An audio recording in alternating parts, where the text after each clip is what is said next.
Salam sejahtera, saya Lim Yek Chin dari SJKC Chonghua Lutong, Miri, Sarawak. Saya akan membentangkan kajian tindakan saya yang bertajuk Meningkatkan Keupayaan Murid Pemulihan Membaca Perkataan KV-KV dengan Strategi Jari Berbunyi. Berpandukan refleksi pengajaran dan pembelajaran yang lalu, saya telah dapati saya mengajar perkataan KV-KV dengan murid pemulihan saya dan menghadapi sedikit masalah. Pada asalnya, saya telah mengajar murid pemulihan membaca perkataan KV-KV berpandukan gambar. Didapati mereka boleh bunyikan suku kata KV dengan tepat dan boleh sebut perkataan KV-KV dengan tepat. Tetapi apabila saya menunjukkan perkataan KV-KV tanpa gambar, didapati murid saya boleh bunyikan suku kata KV tetapi meneka perkataan tersebut. Mereka ataupun ada murid yang diam sahaja selepas mengeja tanpa membatangkannya. Untuk mengenal pasti fokus kajian saya telah memerhatikan cara murid saya mengeja dan membaca. Didapati murid pemulihan saya boleh membunyikan dua suku kata KV yang ada pada perkataan KV-KV dengan tepat. Tetapi apabila membatang dan membacanya, mereka telah membacanya dengan bunyi yang berlainan. Mereka juga baca berpandukan gambar yang terdapat di sekeliling perkataan sahaja. Contohnya, apabila saya menunjukkan perkataan dahi dengan gambar muka yang ada dahi, hidung, mata, dagu dan sebagainya, murid saya telah mengeja dengan diedah HIH tetapi membatangkannya sebagai hidung. Oleh itu, saya telah analisis masalah ini. Saya telah menggunakan 4 kaedah untuk analisis masalah ini. Pertama, saya telah membuat tinjauan literatur. Berpandukan pendapat daripada Abdul Rashid Jamian pada 2011, Abdillah bin Nurdin Aziz 2009 dan Kamarudin Haji Husin pada 1998, ketiga-tiga penulis ini berpendapat kaedah mengeja amat mengelirukan murid.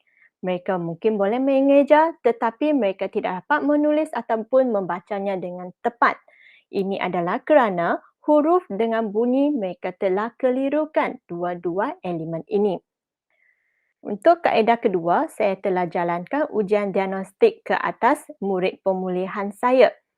Pertama, saya telah menjalankan ujian diagnostik lisan, suku kata KV. Didapati daripada 20 soalan, mereka boleh jawab 20 item ini dengan tepat.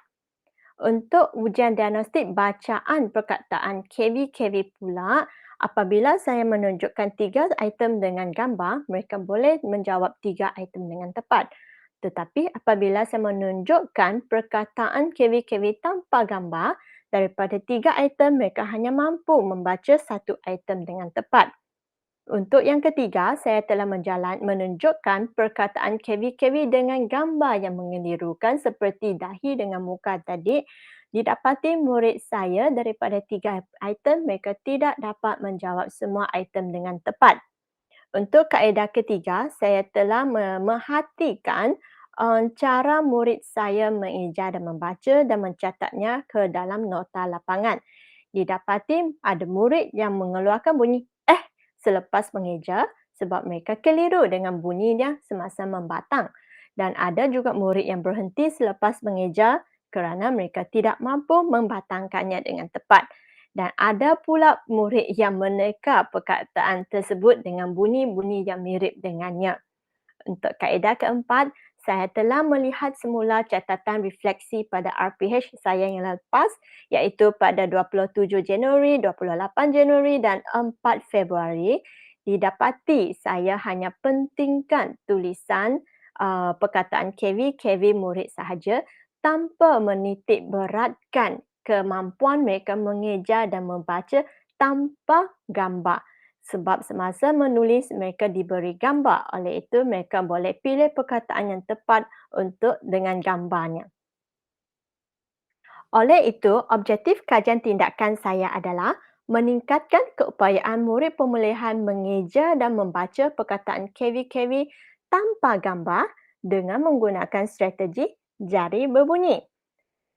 Terdapat 10 orang murid pemulihan bahasa Melayu tahun 3 pada 2021. Tetapi, daripada 10 orang murid ini, saya telah bahagikan mereka kepada dua kumpulan, iaitu kumpulan A dan kumpulan B. Kumpulan A merupakan murid yang belum mampu mengecam semua huruf dan berpotensi untuk menghadapi masalah pembelajaran. Kumpulan B pula adalah murid-murid yang telah mencapai kemahiran membaca perkataan KV-KV. Oleh itu, kajian ini akan fokus kepada kumpulan B. Dan daripada kumpulan B ini, hanya 2 orang murid yang aktif dalam pembelajaran secara dalam talian melalui Google Meet pada bulan Februari ya, sebab saya jalankan kajian tindakan ini pada bulan Februari. Oleh itu, saya hanya mengambil 2 orang murid pemulihan ini sebagai sasaran kajian saya. Murid-murid yang lain hanya aktif dalam pembelajaran secara luar talian sahaja. Adalah amat sukar untuk saya mengkaji perkembangan lisan dan bacaan mereka secara luar talian. Daripada 2 orang murid ini, murid A dan murid B saya berikan nama kepada mereka untuk melindungi mereka. Murid A adalah aktif dan tidak berpenyakit dan sudah 2 tahun berada di kelas pemulihan PBD. Pentaksiran bilik darjah untuk subjek bahasa Melayu nya adalah 2019 dapat tahap 2 dan 2020 dapat tahap 1. Manakala murid B pula adalah aktif dan suka berbual-bual juga tiada penyakit. Murid B juga sudah berada di kelas pemulihan sepanjang 2 tahun. Untuk pentaksiran bilik darjah bahasa Melayunya, 2019 dia telah dapat TP1 dan 2020 dapat TP2. Strategi yang saya jalankan untuk kajian tindakan ini adalah jari berbunyi. Konsep strategi jari berbunyi ini adalah pengubahsuaian dari modul pembelajaran VAK iaitu Visual Auditory Kinesthetic. Saya telah ubahkan modul ini kepada AKV iaitu lebih titik beratkan auditory, kinesthetic dan akhir sekali visual. Untuk auditory, saya memerlukan sasaran kajian saya ulang sebutan suku kata KV semasa mengeja.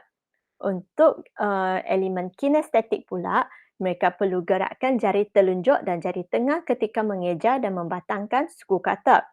Untuk elemen visual, mereka perlu kira bilangan warna yang terdapat pada perkataan KV-KV yang diterakan pada skrin.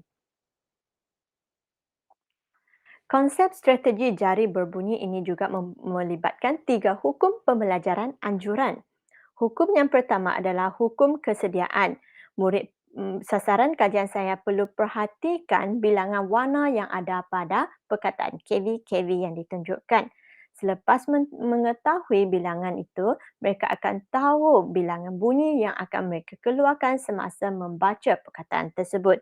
Untuk hukum latihan, sasaran kajian saya perlu bunyikan suku kata sambil gerakkan jari telunjuk dan jari tengah. Dan untuk hukum kesan, apabila sasaran kajian saya menunjukkan kepuasan dan keyakinan semasa mengeja dan membaca, ini telah menunjukkan mereka sudah mampu mengeja dan membaca dengan tepat. Saya telah memasukkan 10 item semasa melaksanakan strategi jari berbunyi ini dan ia melibatkan 3 langkah.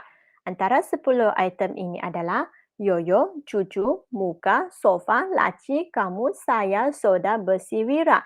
Saya telah selitkan bunyi-bunyi A, E, I, O, U ke dalam suku kata ini dan masukkannya ke dalam perkataan-perkataan yang diuji ini.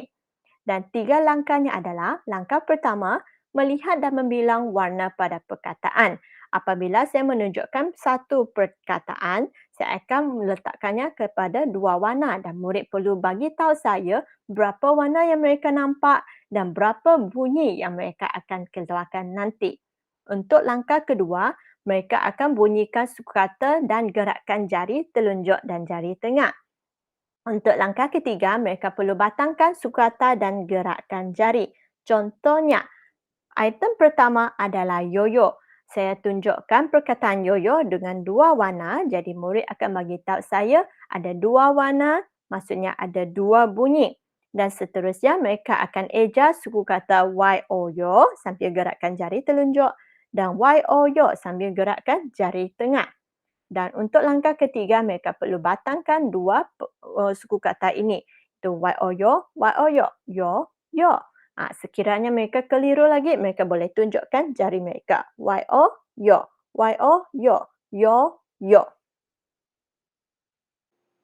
Ini merupakan gambar pelaksanaan strategi jari berbunyi semasa Google Meet. Muka dan nama sasaran dilindungi ya. Saya telah menggunakan dua kaedah untuk mengumpul data dan ini merupakan keputusannya. Yang pertama, saya telah jalankan ujian lisan pra dan ujian lisan pasca. Ini adalah perkataan-perkataan yang telah saya masukkan untuk ujian lisan pra dan ujian lisan pasca. Perkataan-perkataan ini adalah sama supaya saya boleh mengenal pasti murid saya sudah menguasai kemahiran ini atau belum. Dan keputusannya didapati daripada ujian lisan pra, murid A dan murid B telah dapat 20% markah sahaja. Dan pada ujian lisan pasca pula, kedua-dua mereka telah capai 100%. Dan seterusnya, saya telah membuat nota lapangan. Setiap kali semasa saya jalankan ujian kajian tindakan ini, saya telah mencatatkan pemerhatian saya ke dalam nota lapangan. Dan ini merupakan contoh nota lapangan ujian lisan pra dan ujian lisan pasca saya. Daripada catatan ini, saya telah dapati semasa saya menjalankan ujian lisan pasca, sasaran kajian saya tidak lagi meneka perkataan dan tiada lagi bunyi tidak lagi tanya dengan saya dan mereka lebih yakin, cepat dan tepat semasa mengeja dan membaca. Keputusan ini telah menunjukkan objektif kajian tindakan saya sudah tercapai. Untuk cadangan kajian lanjutan, saya cadangkan agar strategi jari berbunyi ini dilaksanakan ke atas perkataan pelbagai pola seperti KV tambah KV tambah KV seperti kereta ataupun pola KV tambah KV tambah KV tambah KV seperti matahari. Boleh dikaji. Ataupun sekiranya murid sudah menguasai suku kata tertutup, maka pola perkataan tertutup juga boleh dikaji dengan menggunakan strategi jari berbunyi untuk mengetahui keberkesanan strategi jari berbunyi ini ke atas murid pemulihan dalam mengeja dan membaca pelbagai pola perkataan.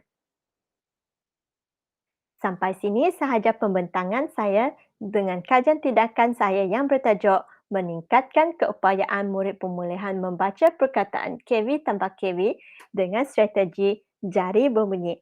Terima kasih. Saya Lim Yek Chin dari SJKC Chonghua Lutong, Miri, Sarawak.